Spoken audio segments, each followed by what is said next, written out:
The blood on their hands, a hate crime uncovered. Chapter 1.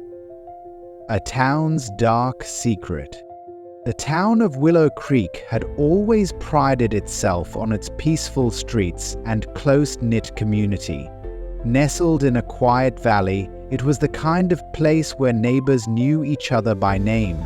Children played freely in the parks, and the local diner was the heart of the town's social life. But beneath this picturesque surface lay a secret that few dared to speak of.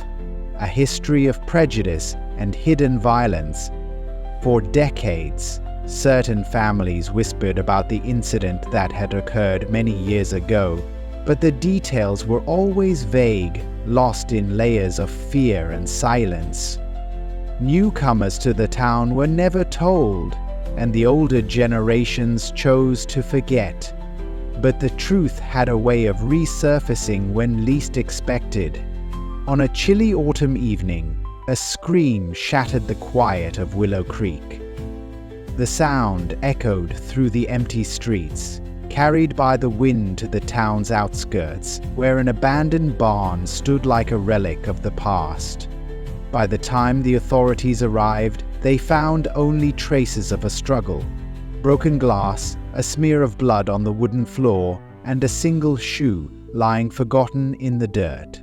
Sheriff Donovan, a man who had served the town for over 20 years, stood in the dim light of his patrol car, his face grim. He knew what this meant. This was not a random act of violence. This was something deeper, something the town had tried to bury. He had seen the signs before, though he had never spoken of them. But now there was no denying it. History was repeating itself. As the news spread, the town's residents reacted in different ways. Some locked their doors and closed their blinds, fearful of what was to come. Others whispered in hushed tones at the diner, their faces pale with realization. And then there were those who knew more than they let on, their silence more telling than words. What had happened that night? And more importantly, who was responsible? As the sheriff and his team began their investigation, they uncovered more than they had bargained for. A web of secrets, old wounds that had never healed, and a darkness that had been lurking just beneath the town's surface for far too long. Willow Creek was no longer the safe haven it pretended to be. The truth was finally coming to light, and with it, the town's dark secret would be revealed to all. Chapter 2. The Unseen Warning. The morning after the chilling discovery at the abandoned barn, the town of Willow Creek was abuzz with speculation. Fear had settled like an unshakable mist, weaving its way into every conversation. Parents held their children a little closer, shopkeepers exchanged wary glances, and the air carried a tension that refused to dissipate. Sheriff Donovan sat in his office, sifting through reports and trying to piece together what little evidence they had. His deputy, Kate Miller, knocked on the door before stepping inside, her face pale. "Sheriff, you need to see this," she said, placing an envelope on his desk. It was unmarked, but the weight of its contents suggested something sinister. Carefully, Donovan pulled out a piece of paper, its message hastily scrawled in bold black ink. "This is only the beginning. Stay out of it." His grip on the note tightened. This wasn't just a crime, it was a warning. Someone wanted them to back off. But why? And more importantly, who? Meanwhile, across town, Emily Carter, a local high school teacher, couldn't shake the uneasy feeling that had settled in her stomach. The night before, she had heard strange noises outside her house, whispers in the wind, the crunch of leaves under careful footsteps. When she had peered through the window, she had seen nothing but shadows stretching across her front yard. Now, she wondered if it had been her imagination or something far worse. Elsewhere, an elderly man named Henry Lawson sat on his porch, rocking slowly in his chair. He had seen things, heard things that others had chosen to ignore. This wasn't the first time the town had been haunted by fear. He knew the patterns, the signs. The past was creeping back, and no one was ready for what was coming. Back at the sheriff's office, Donovan and Kate analyzed the message. Who had sent it? Was it a threat, a plea, or something else entirely? As they discussed their next steps, a call came in. Another disturbance. Someone had been seen lurking near the elementary school, their face hidden beneath a dark hood. The warning had been given, but no one knew what was coming next, and for the people of Willow Creek, ignorance was no longer an option. The unseen warning had been delivered. Now they had to decide whether to heed it or fight back. Chapter 3: Shadows of Prejudice. The events of the past few days had sent shockwaves through Willow Creek, exposing deep-seated fears that had long been buried. As the sheriff's department continued their investigation, the town's residents found themselves questioning everything they thought they knew about their neighbors. At the high school, whispers spread like wildfire.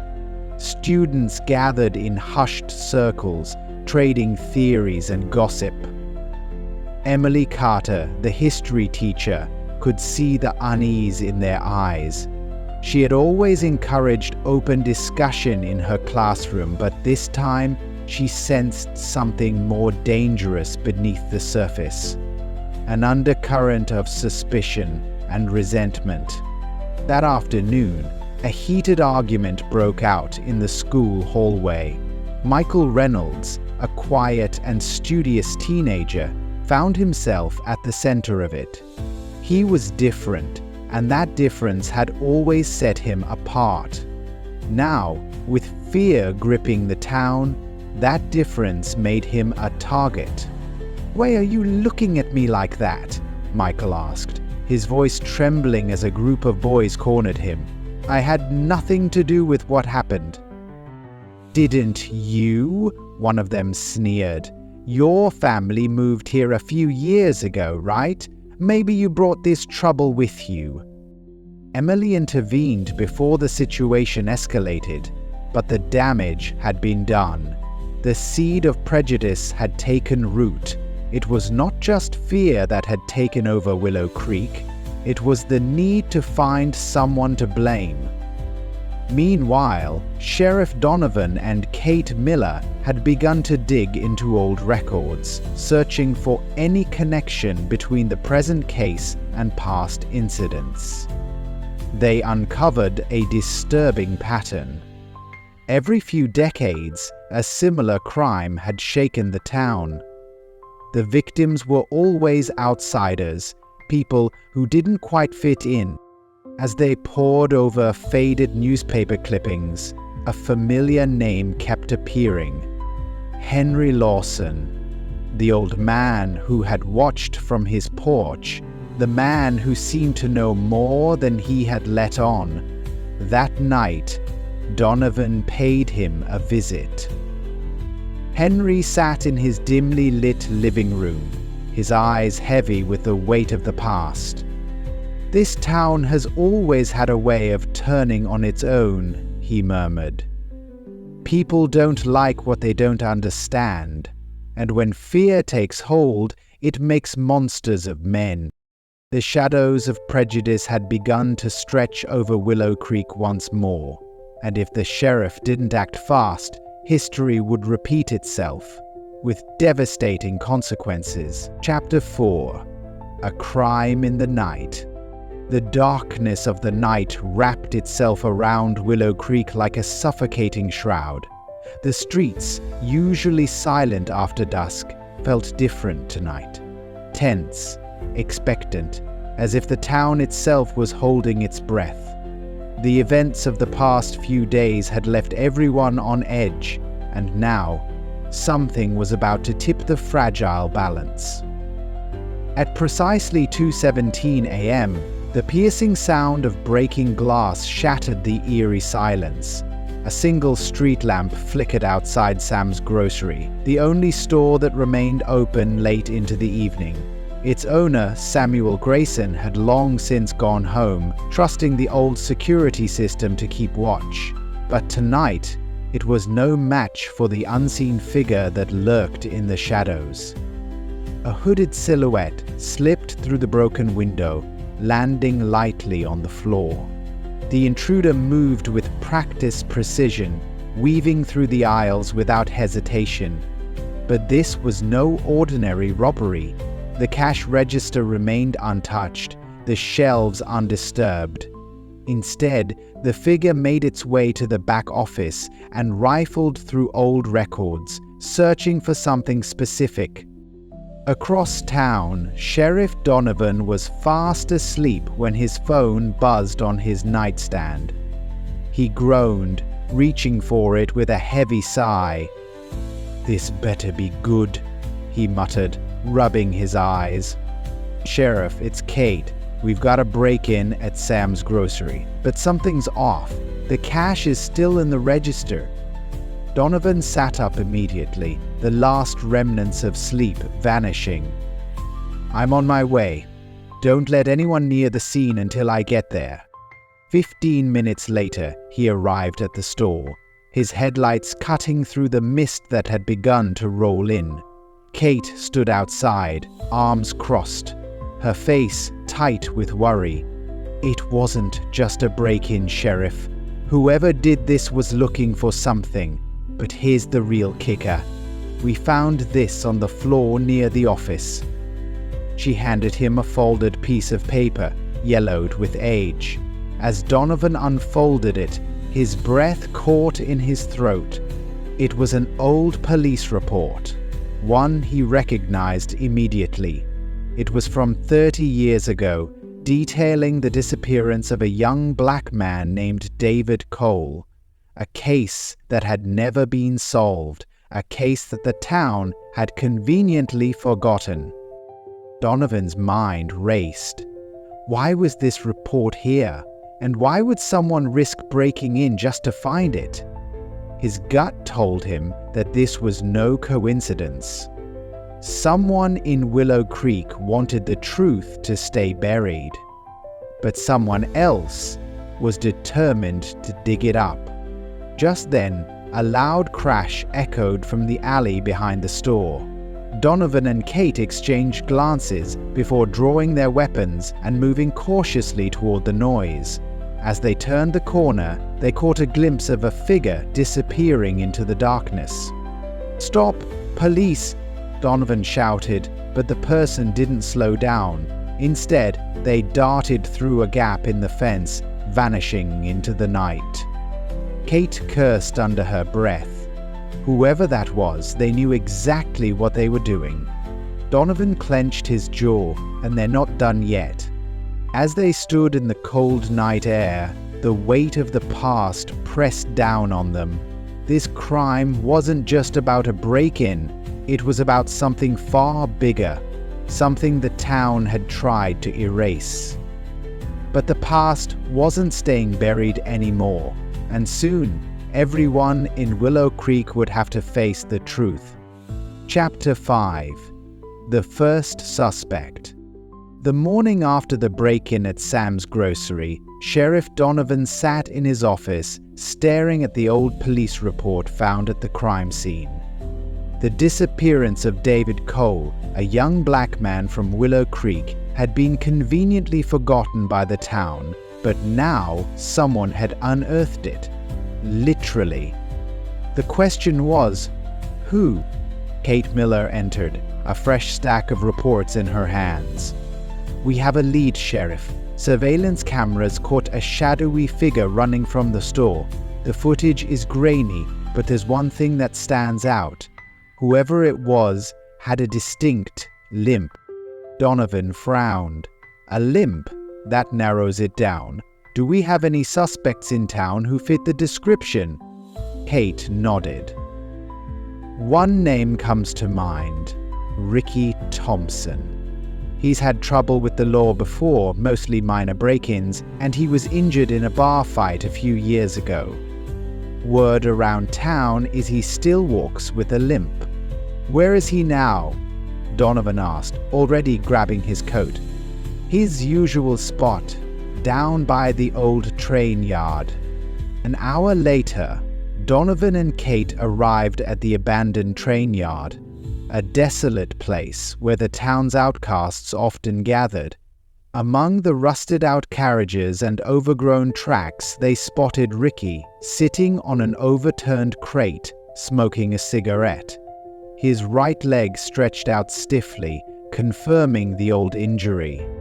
"Ricky Thompson," Donovan called, stepping forward. "We need to talk." Ricky looked up, his eyes narrowing. "I didn't do no thing, Sheriff." Kate crossed her arms. "Funny, we didn't say what we were here for." Ricky exhaled a slow breath. "Ain't hard to guess. Everyone's talking about that break-in at Sam's. But I swear, I wasn't there." "Then why does the suspect have a limp?" Donovan asked. "Just like you." Ricky's jaw tightened. "Lots of folks got a limp." "Doesn't mean I was sneaking around that store." "Then tell us where you were last night," Kate pressed. Ricky hesitated. "I was with someone." "Who?" Donovan asked. Ricky rubbed the back of his neck. "Maggie Coleman, she'll tell you." Kate raised an eyebrow. "Maggie Coleman? The bartender. We'll check. And if you're lying..." "I ain't," Ricky said, his voice firm. "But listen, I heard something. Something about that case from years back. The one about David Cole." Donovan exchanged a glance with Kate. "Go on." Ricky lowered his voice. "People saying David didn't just disappear. They say someone made him disappear, and that someone might still be in this town." The sheriff's gut tightened. Ricky might not have been their guy, but his words carried weight. Someone in Willow Creek had a reason to keep David Cole's case buried, and they were willing to do whatever it took to make sure it stayed that way. Chapter 6. Buried Evidence. Sheriff Donovan tapped his fingers on the worn wooden desk, staring at the old police report in front of him. The break-in at Sam's grocery had uncovered a truth the town had buried decades ago: the unsolved disappearance of David Cole. But who wanted that file, and why now? Cake Miller walked in, carrying a fresh stack of reports. "Sheriff, I did some digging. Turns out, David's case was never formally closed, just forgotten. And get this, the officer in charge of the investigation back then? Henry Lawson." Donovan frowned. The name was familiar. Henry Lawson, the old man who had warned him about the town's dark history. Could he have been involved? Or was he just another loose end that someone wanted to stay buried? Just then, a call came through the police radio. "Sheriff, we got something out at Miller's Creek. Some kids found what looks like old bones near the riverbank. You might want to take a look." Donovan and Kate exchanged a glance. It was too much of a coincidence. Within minutes they were in the squad car, heading toward the creek. The crime scene was already taped off when they arrived. A group of teenagers huddled nearby, their faces pale. Deputy Rick Sanchez waved them over. "Sheriff, you're not gonna like this. The bones. Some of them still got cloth attached. Looks like they've been there a long time." Donovan knelt by the edge of the shallow grave. The dirt had been disturbed recently, as if someone had tried to unearth the remains but left in a hurry. He picked up a fragment of fabric. It was faded, but still visible. Blue denim. Kate whispered, "Sheriff, wasn't David Cole last seen wearing a denim jacket?" A chill ran down Donovan's spine. "Yeah, he was. If these bones belonged to David, this wasn't just a missing persons case anymore. It was a murder, and someone in Willow Creek had blood on their hands." Chapter 7. A Family's Despair. News of the discovery at Miller's Creek spread through Willow Creek like wildfire. By the time Sheriff Donovan and Kate Miller returned to the station, the air was thick with whispers and speculation. But there was one call Donovan dreaded the most, the one he had to make to the Cole family. Mary Cole, David's younger sister, answered the phone. Her voice was cautious, as if she already knew what was coming. "Sheriff? What is it?" Donovan took a deep breath. "Mary, we found remains by the creek. We can't confirm anything yet, but there's reason to believe it might be David. We need you to come down to the station." There was silence on the other end, then a choked sob. "After all these years, you're telling me my brother was there this whole time, that no one looked for him?" "We're looking now, Mary, and we won't stop until we find out who did this." An hour later, Mary and her mother, Lorraine Cole, sat in the station, their faces lined with grief and anger. Lorraine clutched a worn photograph of David, her hands trembling. I told them back then something happened to my boy, but they said he probably ran off, that he was just another young black man looking for trouble. But I knew better. My son wouldn't have left us." Kate sat beside them, her voice soft but firm. "Mrs. Cole, I know this won't bring him back, but we are reopening the investigation. We will find out what happened to David." Lorraine's eyes, weary but fierce, met Donovan's. "You better, Sheriff, because this town has ignored my son's death for too long. If you won't get justice for him, I will."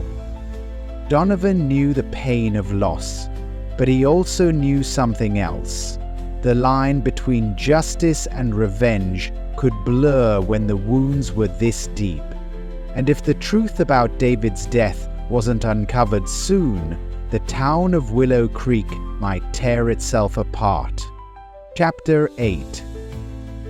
The Hunt for Justice. Sheriff Donovan barely had time to breathe after speaking with the Cole family, before the reality of the case hit him full force. The remains at Miller's Creek had reopened a decades-old wound, and now the entire town was watching his every move. Kate walked into his office, placing a file on his desk. "I pulled up everything we have from the old case. It's thin, too thin. Either it was a terrible investigation, or someone made sure it stayed that way." Donovan sighed. "We need to start from the ground up. Let's re-interview anyone who had a connection to David Cole. Friends, family, even people who barely knew him.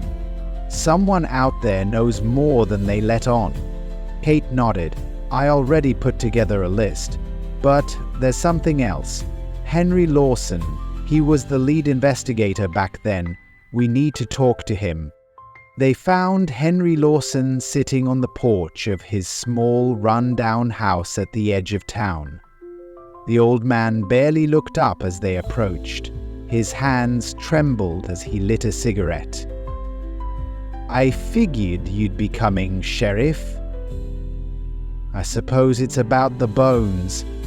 Donovan pulled up a chair. "You were the lead on the David Cole case, Henry, and from what I can see, not much was done. Why?" Lawson exhaled a cloud of smoke. his gaze distant. Because back then, justice didn't look the same for everyone. Kate clenched her fists. That's not an answer. Lawson gave a dry chuckle. It's the only one I got. Look, I wanted to do more. But there were people in this town, important people, who made sure I didn't. People who wanted David's case to disappear, just like he did. Donovan leaned in. Who, Henry? Give us names. Lawson shook his head. You don't get it, do you? You're stirring up something bigger than you realize. If I start talking, people will start dying. A heavy silence fell between them. Kate broke it. David Cole deserves justice, and we're going to find out the truth. With or without your help. Lawson looked at them for a long moment before speaking. Then you'd better be ready for a fight, because the people who buried this case won't let it stay uncovered for long. Chapter 9. A Web of Lies. The sun had barely risen over Willow Creek, but Sheriff Donovan was already at his desk, staring at the list of names Kate had compiled. Each one represented a potential lead, a piece of the puzzle that had remained unsolved for decades. Kate entered, holding 2 steaming cups of coffee. I did some digging. Turns out, David Cole had a close friend back in the day, Marcus Reed. But after David disappeared, Marcus left town and never looked back. Donovan took a sip of coffee. Think he knows something? I think he's the only one left who might be willing to talk. He lives in Chicago now. I pulled his number. Donovan nodded. Call him. See if he'll meet us. 2 days later, Donovan and Kate sat in a dimly lit diner on the outskirts of Chicago. The door swung open, and a tall, broad-shouldered man in his late 40s walked in. His eyes were wary, scanning the room before he approached them. Sheriff Donovan? He asked, his voice low. Marcus Reed. Marcus nodded and slid into the booth across from them. I don't know why you came all this way, but I don't have anything to say about David. Kate leaned forward. Marcus, we found his remains. Someone murdered him and covered it up. We need to know what happened. Marcus looked away, clenching his jaw. I told the cops everything I knew back then. They didn't care. David was my best friend, but this town... He shook his head. They wanted him gone. Who? Donovan pressed. Who wanted him gone? Marcus hesitated before finally speaking. There was a group of men. Powerful men. The kind who ran things in Willow Creek behind closed doors. They didn't like David asking questions, poking around where he shouldn't. He was trying to expose something big, and then, one day, he was just... gone. Donovan exchanged a glance with Kate. Do you remember any names? Marcus exhaled sharply. 1. Robert Langston. Donovan felt his stomach tighten. Robert Langston had been the mayor of Willow Creek for nearly 20 years before retiring, a beloved public figure, a philanthropist. But now his name was linked to a decades-old murder. Kate scribbled down notes.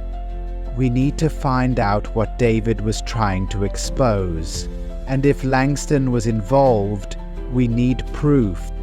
Marcus stood, tossing a few bills on the table. Be careful, Sheriff. These men don't leave loose ends. If you start pulling at this thread, you might not like what unravels. Chapter 10. Voices from the Past. Sheriff Donovan sat in his office, sifting through the old files on David Cole's case. The more he read, the more he realized how many people had been silenced.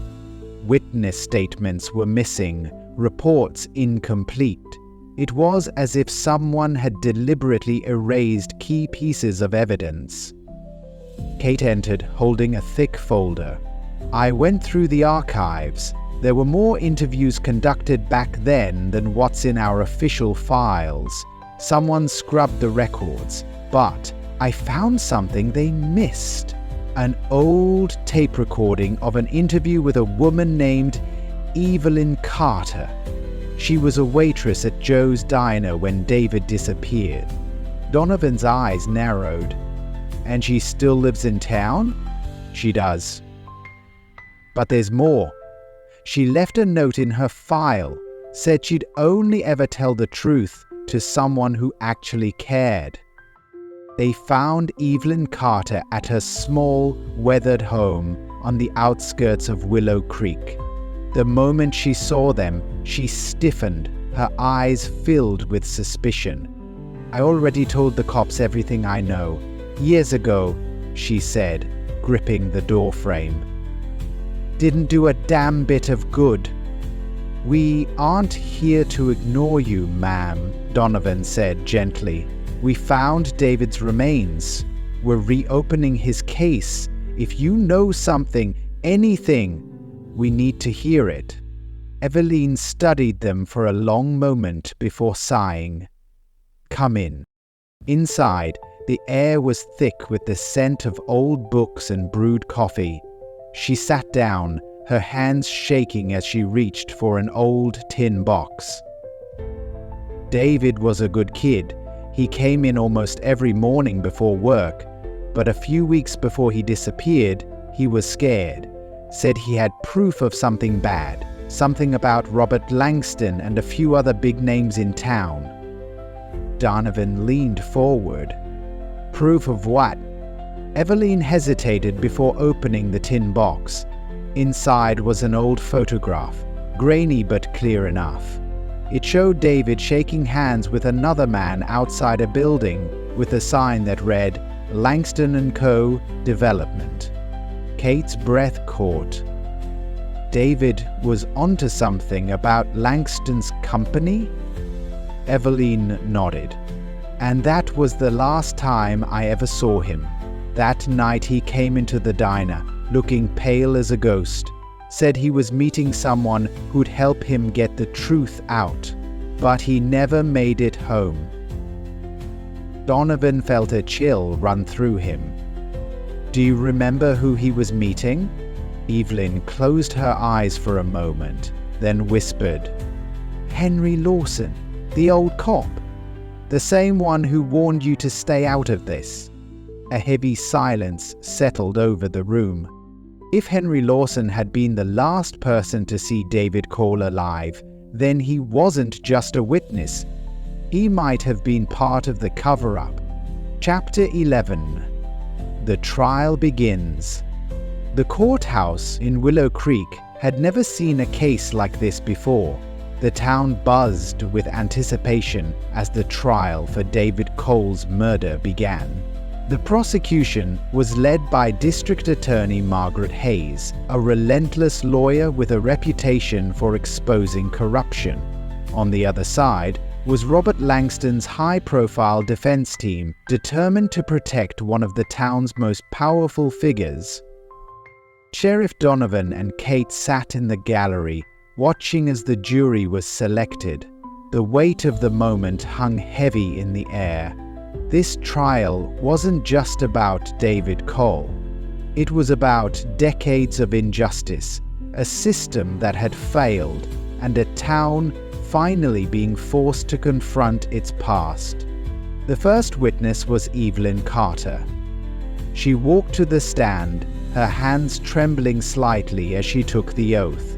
The prosecutor approached her gently. Miss Carter, can you tell the court about the last time you saw David Cole? Evelyn took a deep breath. It was late, almost closing time at Joe's diner. David came in, looked real nervous, said he was meeting someone, that he finally had proof to take them down. Them? Margaret Hayes pressed. Who was he talking about? Evelyn swallowed. Robert Langston. and the men he worked with.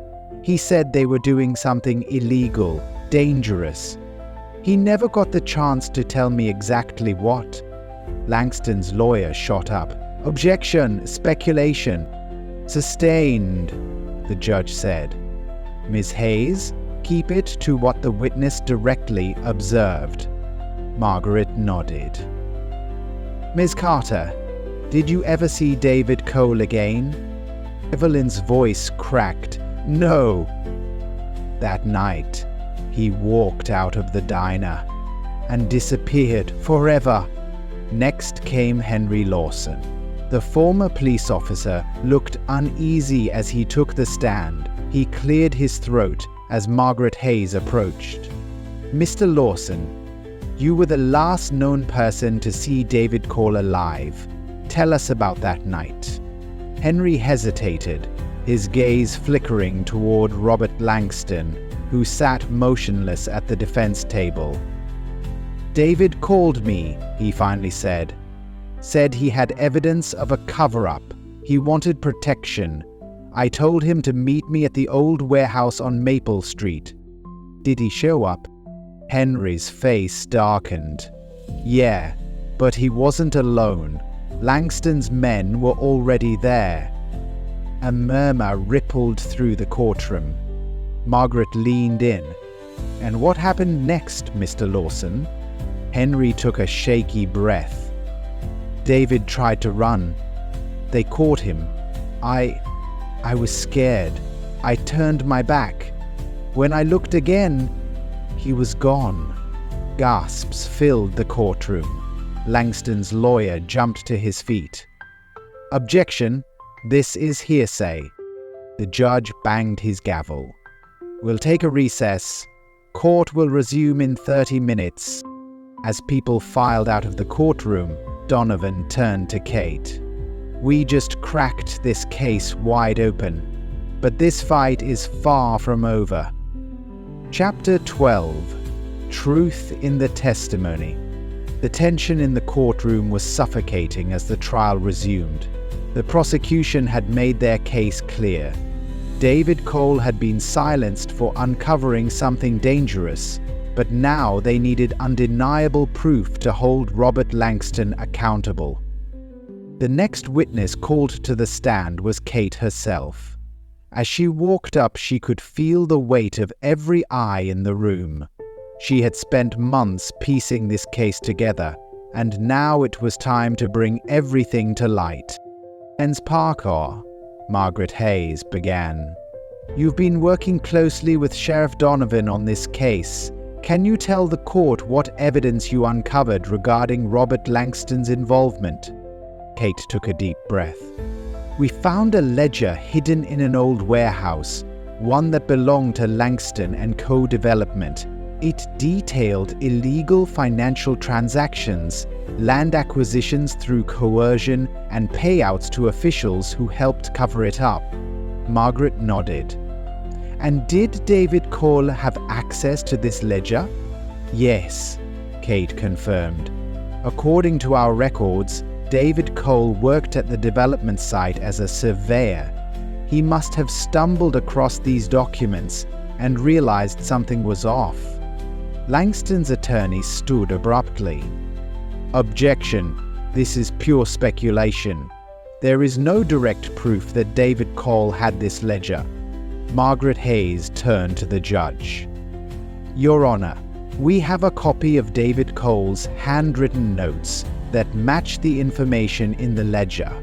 We also have a recorded statement from a former employee of Langston & Co. who claims David asked too many questions. The judge nodded. Objection overruled. Proceed. Kate continued. We believe David was gathering evidence and intended to expose Langston and his associates. That's why he was killed. The ledger proves that Langston had every reason to want him silenced. A murmur spread through the courtroom. Then Margaret called her final witness, an unexpected name that caused a ripple of shock. The prosecution calls Marcus Reed to the stand. Gasps filled the air as Marcus, David Cole's childhood friend, stepped forward. His sudden appearance sent Langston's legal team into a frantic huddle. Donovan and Kate exchanged a glance. This was it. The truth was finally coming out. Chapter 13. A shocking confession. The courtroom was silent as Marcus Reed settled into the witness stand. His hands trembled slightly as he took the oath, his eyes darting toward Robert Langston, who sat motionless at the defense table. Sheriff Donovan and Kate leaned forward in their seats, knowing that this testimony could be the turning point in the case. District Attorney Margaret Hayes approached, her voice steady. "Mr. Reed, can you tell the court about your relationship with David Cole?" Marcus swallowed hard. "David was my best friend. We grew up together.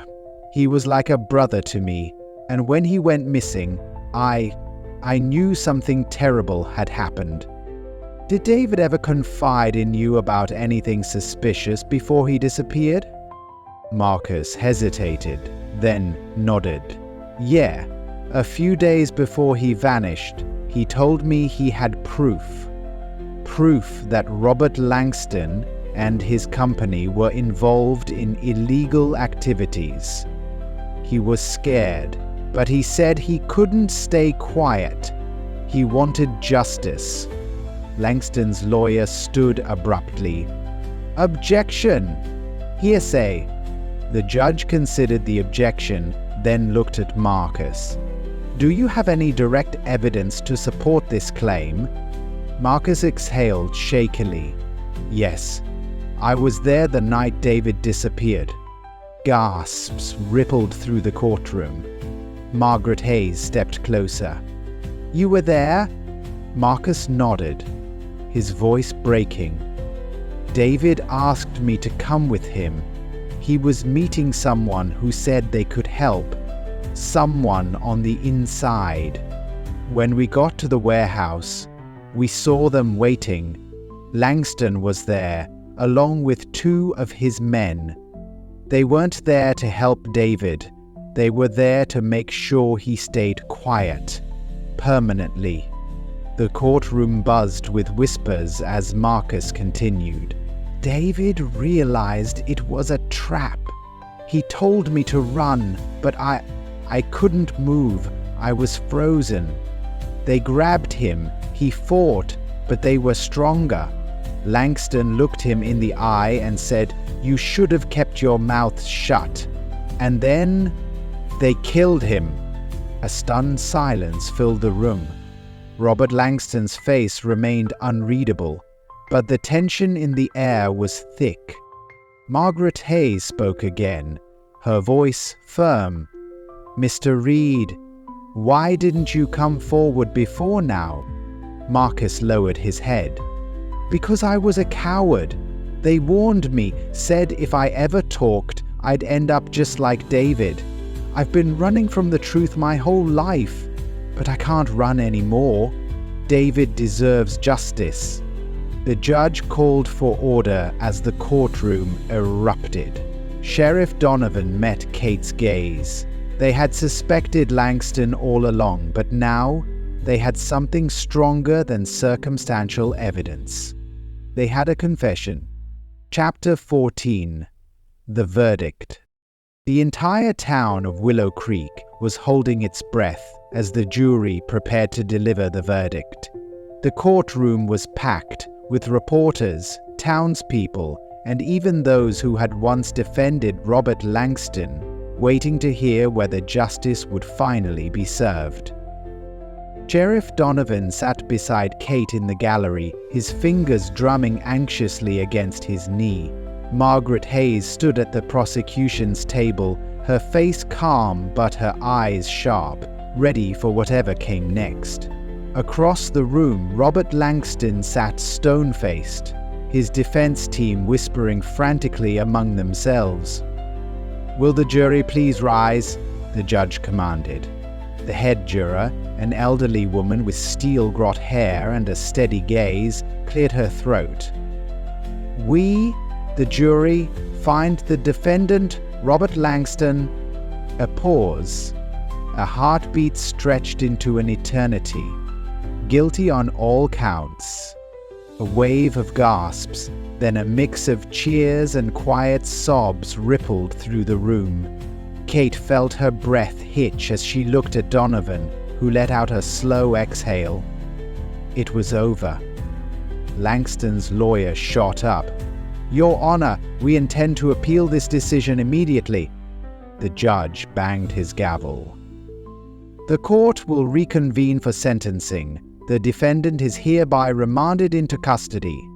Two uniformed officers approached Langston, who stood rigid, his face unreadable. As they cuffed his hands, he finally turned, locking eyes with Kate and Donovan. "This isn't over," he hissed. "You think you've won? You have no idea what you've started." Kate felt a chill run down her spine, but she met his gaze with steady determination. "No, Langston, you lost the moment you tried to bury the truth." As he was led out of the courtroom, the weight of the moment settled over everyone present. Justice had been served, at least for now. Margaret Hayes turned to Donovan and Kate. "We did it. David Cole finally got the justice he deserved."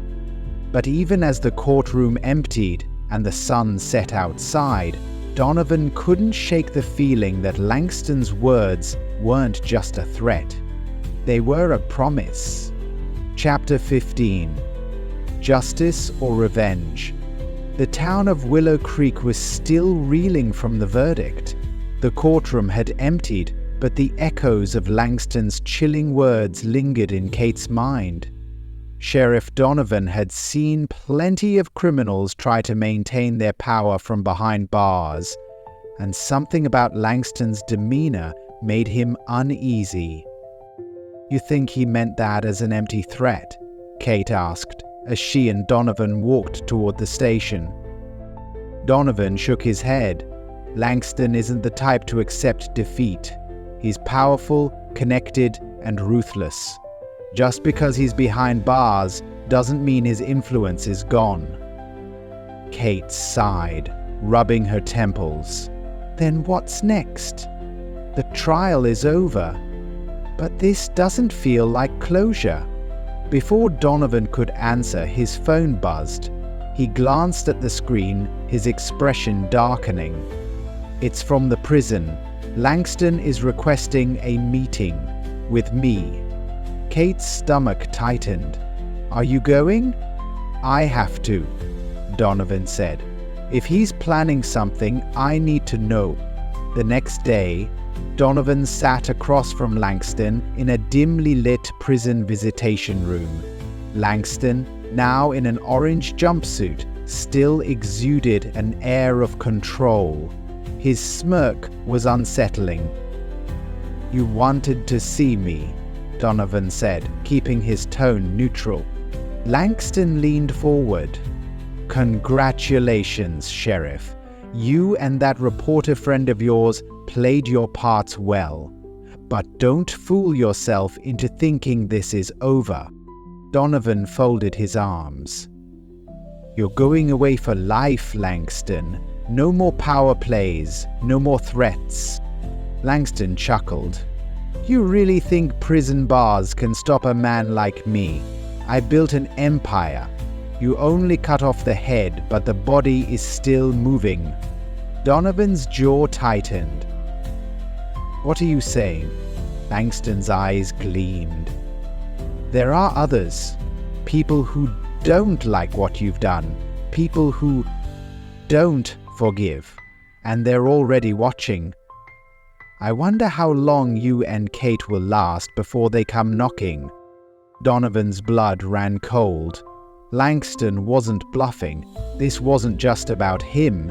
It was about Kate, about the town, about everyone who had dared to stand against corruption. He stood abruptly. If you're trying to scare me, Langston, you're wasting your time. We're not done fighting." Langston only grinned. "Neither are we, Sheriff. Neither are we." As Donovan walked out of the prison, a weight settled on his shoulders. Justice had been served, but at what cost? Kate was waiting for him outside. "Well, what did he say?" Donovan exhaled. "It's not over. We need to be ready." Kate nodded, determination burning in her eyes. "Then let's finish what we started." The battle wasn't over. It had only just begun.